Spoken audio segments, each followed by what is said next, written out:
Hello दोस्तों, welcome back to my channel learn with Amrita. So अभी तक हमने नाउन और प्रोनाउन को सीखा है बहुत ही अच्छे तरीके से। अब हम सीखेंगे वर्ब। ठीक है, वर्ब जो होता है ना, इंग्लिश ग्रामर का, इंग्लिश सीखने का सबसे ज़्यादा इम्पोर्टेंट थिंग होता है। तो इसको ना हमें बहुत ध्यान से, बहुत बारीकी से, हर एक स्टेप को बहुत अच्छे से सीखना होगा, क्योंकि अगर हम इसको अच्छे से नहीं सीखेंगे ना तो ये नहीं आएगा। और ये नहीं आएगा ना तो आपकी इंग्लिश कभी भी बेटर नहीं हो सकती है, लाइक मी, क्योंकि मुझे भी बहुत सारा कंफ्यूजन रहता है वर्ब में, अभी भी है। इसलिए मैं आप लोगों के साथ सीखती हूँ और सीखती हूँ, पढ़ती हूँ और पढ़ाती भी हूँ, ताकि मैं क्लियर हो रही हूँ तो आप भी साथ साथ में क्लियर हो। ओके, तो लेट्स स्टार्ट टुडे क्लास। तो वर्ब, ठीक है, तो वर्ब को क्या कहा गया है? The verb is a king of in English, मतलब किंग कहा गया है वर्ब को। इंग्लिश में अगर कोई सबसे बड़ा किंग है तो वो क्या है? वर्ब। ठीक है, वर्ब को हम बहुत अच्छे से सीख लेते हैं ना तो सब कुछ क्लियर हो जाता है। तो इसकी डेफिनेशन जान लेते हैं। वो a verb is a word that show an action और अ स्टेट, मतलब कि वर्ब जो होता है वो एक्शन को शो करता है या कोई स्टेट बताता है, मतलब कोई बात को बताता है, तो वो क्या होता है? वर्ब होता है। एग्जाम्पल भी देखेंगे, एक और स्टेटमेंट है उसको भी देख लेते हैं। A verb is a word that tells us what the subject does or is. जो वर्ब होता है वो यह भी बताता है कि कर्ता मतलब सब्जेक्ट क्या कर रहा है और क्या कर सकता है। ठीक है, क्या करता है या क्या कर रहा है यह भी बताता है। इसके टाइप्स कितने होते हैं? अगर हम टाइप्स की बात करें तो ये दो टाइप्स के होते हैं। यहाँ पे मैंने लिखा है types of verb. There are two types of verb. कितने टाइप्स के? टू टाइप्स के वर्ब होते हैं। ठीक है, टू टाइप्स के वर्ब होते हैं। पहला होता है, जैसे मैंने यहाँ पहले एग्जाम डेफिनेशन में दिया है कि एक्शन होता रहे। पहला होता है एक्शन वर्ब और दूसरा होता है स्टेट वर्ब। मैंने पहले ही डेफिनेशन में दिया हुआ है ना, वही होता है। लेकिन एक्शन वर्ब को अभी एग्जामिनेशन वगैरह बहुत सारे पूछते हैं ना, तो उसको डायनामिक वर्ब भी बोला जाता है। ठीक है, और जो ये स्टेट वर्ड होता है इसको स्टेटिव वर्ब भी बोला जाता है। इस चीज को हम ध्यान में रखेंगे, क्योंकि अगर हम इसको ध्यान में नहीं रखेंगे, कहीं एग्जाम में पूछ लिया कि what is the stative verb, तो आप कहीं कंफ्यूज ना हो जाओ। स्टेटिव वर्ब ये होता है जो नॉन एक्शन वर्ब होता है, उसको हम स्टेटिव वर्ब बोलते हैं, स्टेट वर्ब बोलते हैं। ठीक है, फिर डायनामिक वर्ब यही होता है, एक्शन वर्ब को ही डायनामिक वर्ब करते हैं, इसको भी हम ध्यान में रखेंगे।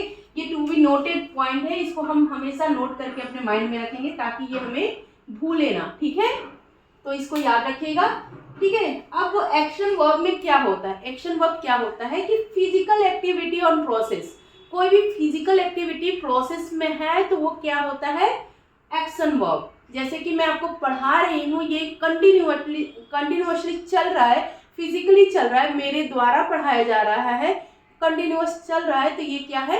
एक्शन वर्ब है। ठीक है, और कोई स्टेट मैंने बोल दिया, जैसे मैंने बोला कि मैंने प्रोनाउन पढ़ा दिया, ठीक है, तो वो क्या हो गया? स्टेट वर्ब है, मैंने कह दिया है। ठीक है, जैसे कि मैं बोल दी कि वहां एक पेन है, ठीक है, या मेरे पास एक पेन है, तो ये कोई एक्शन नहीं कर रहा है, ये है बस, ये स्टेट वर्ब है, मतलब कि स्टैटिक वर्ब है। ठीक है, एग्जाम्पल के साथ समझेंगे। फिजिकल एक्टिविटी ऑन प्रोसेस, मतलब कोई भी फिजिकल एक्टिविटी प्रोसेस में है तो वो क्या हो जाता है? एक्शन वर्ब होता है या डायनामिक वर्ब होता है। कुछ एग्जाम्पल है, आई गो टू स्कूल। ठीक है, गो मतलब हम जा रहे हैं, मतलब एक्शन हो रहा है, फिजिकली किसी के द्वारा किया जा रहा है। That's why I go to school. School क्या हो गया? ये तो हमारा, इसको तो छोड़ दे, गो जो होता है ये हमारा एक्शन है, क्योंकि हम चल रहे हैं, हम जा रहे हैं। ठीक है, I go to school, that is action verb. ठीक है, या फिर डायनामिक वर्ब बोल सकते हैं। अब शीला कुक फूड, इसमें क्या हो गया? कुक्स जो हो गया कि शीला खाना बना रही है, शीला खाना पकाती है, तो ये क्या हो जाता है? ये कि वो काम कर रही है, एक्शन में चल रहा है, पका चुकी मतलब हो चुका है वो बात नहीं है, पका रही है, पकाती है, तो ये क्या हो रहा है? एक्शन हो रहा है किसी के द्वारा, शीला के द्वारा ये एक्शन हो रहा है, दैट्स वाई ये एक्शन वर्ब है। ठीक है, फिर Rohan reads book, Rohan book को पढ़ता है, रोहन के द्वारा, फिजिकली किसी के द्वारा वह बुक को रीड किया जा रहा है, that is also action verb. अब हम सोचते हैं स्टेट वर्ब क्या होता है, ठीक है, इसके बारे में भी देख लेते हैं। जहाँ पे कोई एक्शन नहीं किया जा रहा है वो स्टेट वर्ब होता है। जैसे आई हैव 3 पेन, यहाँ पे हैव जो है ये क्या है, स्टेट वर्ब है, ठीक है। अब हम ये जो है कि आई हैव 3 पेन, हम बता रहे हैं कि मेरे पास 3 पेन है, ठीक है। हम पेन के बारे में स्टेट दे रहे हैं, ये क्या कर रहा है, कनेक्ट कर रहा है, शब्द को जोड़ रहा है, शब्द को निखार के दिखा रहा है, मतलब कि स्पेसिफिक कर रहा है, स्टेट दे रहा है उसके बारे में। कोई एक्शन नहीं हो रही है यहाँ पे, मेरे पास 3 पेन है, दैट्स इनफ, मतलब बस हो गया। तो यहाँ पे हैव जो यूज हुआ है वो किस लिए यूज हुआ है, पेन के लिए यूज हुआ है। शीला सीम्स हैप्पी, शीला खुश दिखती है या शीला खुश दिख रही है। अब आप सोचोगे कि ing यूज नहीं हुआ है, इज यूज नहीं हुआ है, तो यहाँ पे क्यों दिख रही है होगा। तो मैं आपको बता दूं कि जो स्टेट वर्ब होते हैं इसमें 1000 ऐसे वर्ड होते हैं जो कि ऐसे वर्ड आपको मिलेंगे जिसमें कि आपको कोई भी फॉर्म लगाने की जरूरत नहीं पड़ेगी, लेकिन वो वर्क करता रहता है, ठीक है। और इसमें सबसे बड़ी बात होती है जो स्टेट वर्ब होते हैं ना, उसमें हम ing नहीं जोड़ सकते हैं, can not use ing form. इसमें कभी भी स्टेट वर्ब में आपको ing जुड़ा हुआ नहीं मिलेगा। हम कभी नहीं बोल सकते कि आई हैविंग 3 पेन। हैव एक सहायक क्रिया है, किसकी हेल्प कर रहा है किसी चीज के, तो उसमें ing नहीं जोड़ सकते। जैसे शीला सीमिंग हैप्पी, ये हम नहीं बोल सकते, ये इनकरेक्ट हो जाएगा। तो ये जो होते हैं ना स्टेट वर्ब 1000 के नियर अबाउट होते हैं, और ये जो वर्ब जो होते हैं वो 16 होते हैं, उसको हम और आगे सीखेंगे, ठीक है। तो शीला सीम्स हैप्पी, शीला खुश दिख रही है। आई लाइक बनाना, मुझे बनाना पसंद है। अब हम यहाँ ये नहीं लगेंगे कि आई लाइकिंग बनाना, ठीक है, हम ये नहीं लिख सकते कि आई लाइकिंग बनाना, इसमें ing फॉर्म नहीं जुड़ता है, इस बात को हम ध्यान रखेंगे, ठीक है। अब उसके साथ साथ हम ये भी नहीं बोल सकते हैं कभी भी कि जैसे हम बहुत बार किसी से मिलते हैं ना तो बोलते हैं कि यू आर लुकिंग ब्यूटीफुल, तो ये रॉन्ग सेंटेंस है, ये रॉन्ग है, क्योंकि यहाँ पे वर्ब जो होता है ना, यहाँ उसमें ing यूज नहीं करते हैं।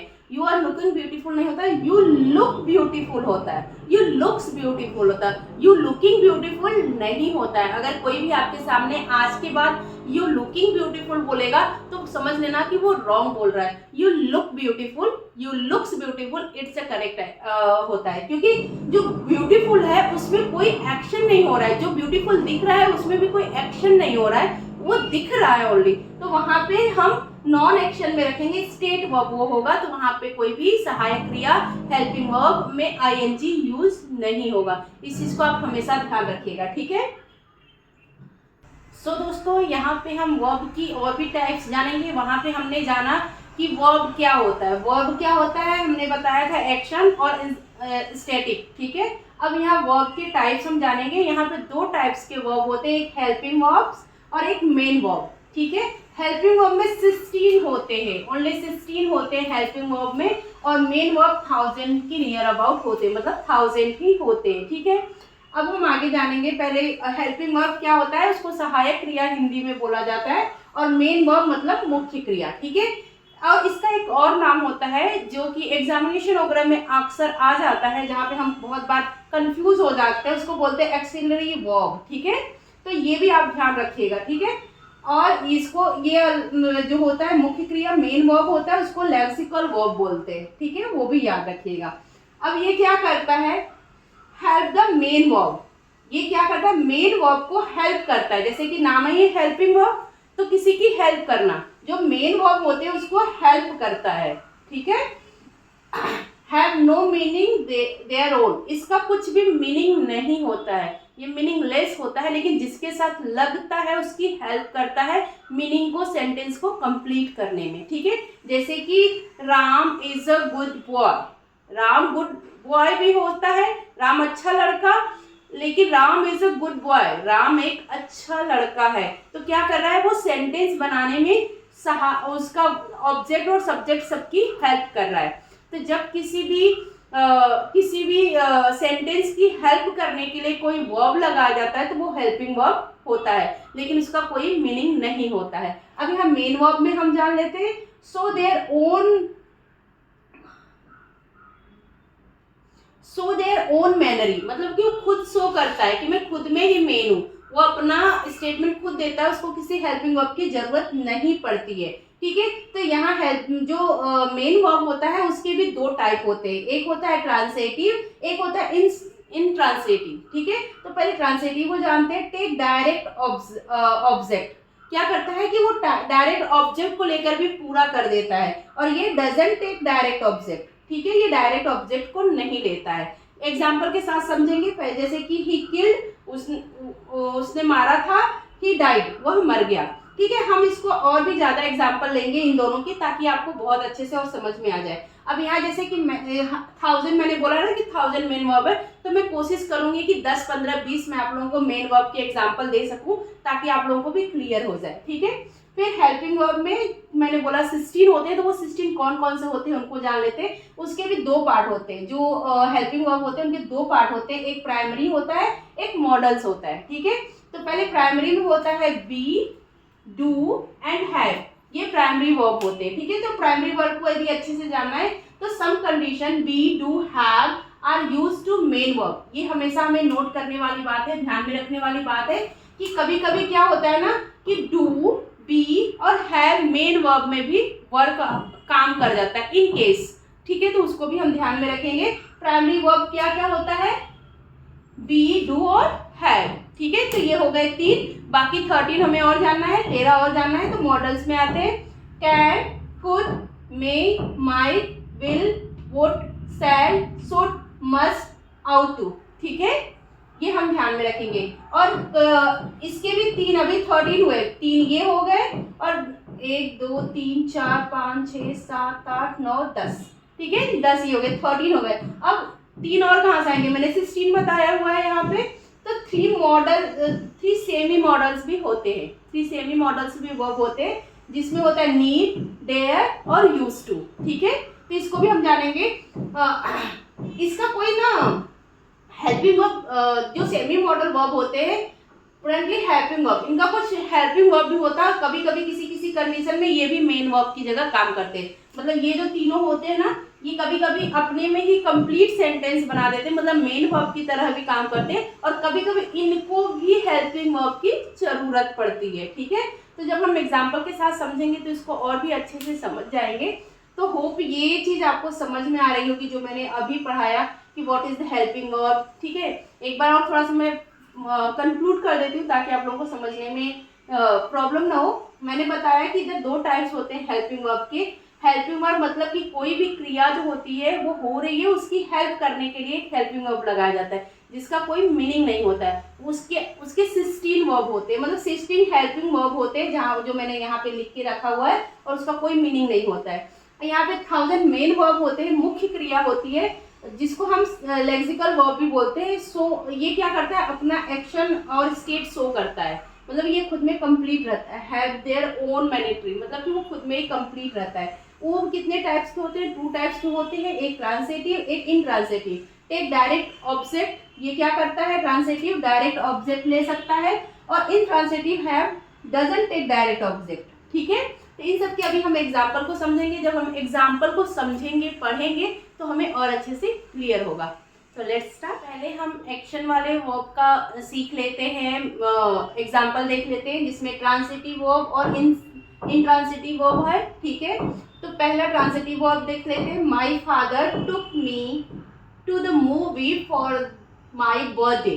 ठीक, took me to the movie, ये खुद में कंप्लीट सेंटेंस है। ठीक है, ऑब्जेक्ट की जरूरत है इसको यहाँ पे, तो ये खुद में कंप्लीट सेंटेंस है, इसलिए ये ट्रांसिटिव सेंटेंस है। ठीक है, ही किक द बॉल, उसने बॉल को मारा। ठीक है, आई क्लोज द डोर, यहाँ पे कोई भी कहीं भी आपको हेल्पिंग वर्ब नहीं दिख रहा होगा। आई क्लोज द डोर, मैंने दरवाजा बंद किया। He saw an elephant in the zoo, उसने क्या देखा, एक एलिफेंट देखा जू में, देखा था जू में। सी कॉट द बॉल, उसने बॉल को पकड़ा। ठीक है, ही कैच द बॉल, उसने बॉल को पकड़ा। Mummy visited at my school, mummy मेरी स्कूल आई थी। ठीक है, ये देखिए यहाँ पे कोई भी हेल्पिंग वर्ब नहीं लगा है, ऑब्जेक्ट के साथ ये खुद को कंप्लीट कर रहा है। ठीक है, इंट्रांसिटिव में ऑब्जेक्ट की जरूरत नहीं पड़ती उसको। आप देखो, वी अराइव्ड इन आफ्टरनून, हम दोपहर में पहुंचे। शी कॉट स्ट्रेंथली, मतलब कि वो कफ कर स्ट्रेंथली मतलब कंटिन्यूअसली कफ कर रही है। योर डॉग बार्क्ड अ लॉट, तुम्हारा कुत्ता बहुत ज्यादा भौंक रहा है। द सन सेट्स क्विकली, मतलब कि जो सूरज है जल्दी ढल जाता है, जल्दी अस्त हो जाता है। My father arrive last night, मेरे पिताजी लास्ट नाइट को मतलब रात में आए। तो यहाँ पे कहीं भी आपको हेल्पिंग वर्ब नहीं दिखेगा, ये खुद में कंप्लीट सेंटेंस है। तो ऐसे 1000 टाइप के सेंटेंस होते हैं, ऐसे 1000 टाइप के वर्ड होते हैं जो खुद में कंप्लीट होते हैं, ठीक है। तो आपको चाहिए तो आप स्क्रीनशॉट ले लीजिए इसका, ताकि आपको फिर से याद रहे। होप आपने स्क्रीनशॉट ले लिया होगा। अब हम सीखेंगे हेल्पिंग वर्ब का, ठीक है। कुछ एग्जांपल हेल्पिंग वर्ब के भी लेंगे। ओके, लेट्स अभी हेल्पिंग वर्ब के बारे में जान लेते हैं, ठीक है। मॉडल्स जो मैंने बताया था ना, 13 टाइप्स ऑफ मॉडल्स, उनके बारे में जानते हैं पहले। कैन मतलब सकता, मे मतलब सकता, और विल भविष्य की बात होती है। शुड बताया था मैंने, चाहिए। मस्ट मतलब करना ही चाहिए। नीड मतलब करना जरूरी है। यूज टू मतलब किया जा सकता है। डेयर मतलब साहस करना, ठीक है। अभी इसका देख लेते हैं example. I can speak English, तो यहाँ पे कैन का यूज हुआ। आई कैन स्पीक इंग्लिश, तो ये इसका हेल्पिंग वर्ब है। आई स्पीक इंग्लिश यह भी है, लेकिन उसके साथ हेल्पिंग वर्ब लगा है कैन, ठीक है। तो मैं इंग्लिश बोल सकती हूँ या बोल सकता हूँ, ठीक है। रीता में अराइव लेट, हो सकता है रीता लेट हो, तो यहाँ पे मे यूज हुआ है सकना के लिए, ठीक है। ये इसकी हेल्पिंग वर्ब है। भविष्य की जब भी कभी बात करते हैं तो विल से बात करते हैं, जैसे कि निशा विल डू दैट, निशा यह कर सकेगी, ठीक है। शुड की बात मतलब कोई भी चीज चाहिए तो वहां पे हम बात करते हैं should. You should go to school, तुमको स्कूल जाना चाहिए, ठीक है, ये हम बात करते हैं। फिर उसके बाद मस्ट, करना ही चाहिए। किसी भी चीज को अगर जोर दे के हम बात करते हैं तो वहां पे मस्ट का यूज होता है। हेल्पिंग वर्ब क्या होते हैं, मस्ट की आती है। You must go to home, तुमको घर जाना ही चाहिए, ठीक है। उसके बाद नीड की बात करते हैं। नीड करना जरूरी है, कोई भी चीज करना जरूरी है। मैंने बताया था 3 सेमी मॉडल होते हैं, तो ये तीनों सेमी मॉडल भी मैं आपको बता देती हूँ। करना जरूरी है। You need to not worry about me, तुम्हें मेरा फिक्र करने की जरूरत नहीं है, ठीक है। फिर इसको इस तरह भी बोला जा सकता है, ये मैंने आपको बताया था कि ये 2 जगह भी यूज होता है। ये कभी कभी हेल्पिंग वर्ब के साथ भी यूज होता है और विदाउट हेल्पिंग वर्ब के साथ भी यूज होता है, मतलब कि ये तीनों सेमी मॉडल है। यहाँ पे हम ऐसे भी बोल सकते हैं, you don't need to worry about me, तुमको मेरी फिक्र करने की जरूरत नहीं है, ठीक है। फिर यूज टू, किया करती थी, मतलब पहले की जब हम बात करते हैं तो बोलते हैं ना कि I use to study in 10th, ऐसे हम बात करते हैं, पुरानी बातें करते हैं, तो वहां पर किया करती थी, कोई भी काम पहले किया करती थी या किया करता था, तो वहां पे यूज टू का इस्तेमाल होता है। आई यूज टू लाइक, सॉरी 2 जगह लिखा, आई यूज टू लाइक कॉफी, ठीक है, मैं चाय कॉफी पीना पसंद किया करती थी, ठीक है।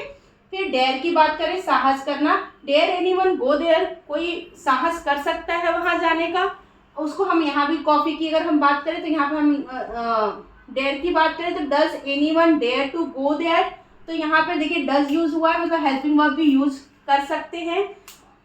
मैंने आपको पहले ही बता दिया है। I am use to coffee, मैं कॉफी यूज करती हूँ, तो ये भी एम भी यूज हो सकता है, मतलब dare to, use to, need, इन ये जो सेमी मॉडल्स होते हैं उनके साथ हेल्पिंग वर्ब भी जाता है और वो खुद में भी कंप्लीट सेंटेंस बन सकते हैं, जैसे कि मैंने यहाँ पर एग्जाम्पल के साथ आपको दे दिया। कुछ और एग्जाम्पल बचे हुए जो मैं आपको अभी और दूंगी, ठीक है। तो अभी हमने कितने सीखे मॉडल्स, 1 2 3 4 5 6 7 8 मॉडल्स हमने सीख लिए हैं, 8 और सीखेंगे।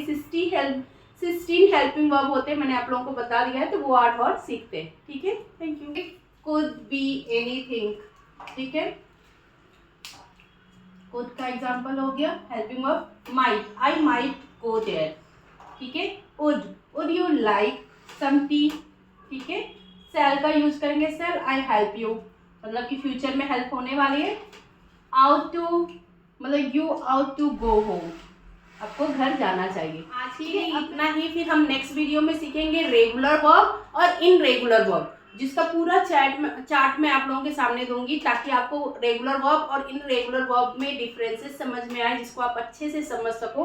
और आज का मेरा ये क्लास कैसा रहा कमेंट करके बताइएगा। और अगर आप मेरे चैनल पर नए हो तो मेरे चैनल को सब्सक्राइब कर लीजिए और वीडियो शेयर करिए उन लोगों के साथ जो अपना इंग्लिश इंप्रूव करना चाहते हैं, जो सीखना चाहते हैं और फ्यूचर में आगे कुछ करना चाहते हैं। बच्चे हो या बड़े, सबको इंग्लिश की ज़रूरत है। ठीक है दोस्तों, तो मिलूंगी नेक्स्ट वीडियो में, तब तक के लिए धन्यवाद। जय हिंद।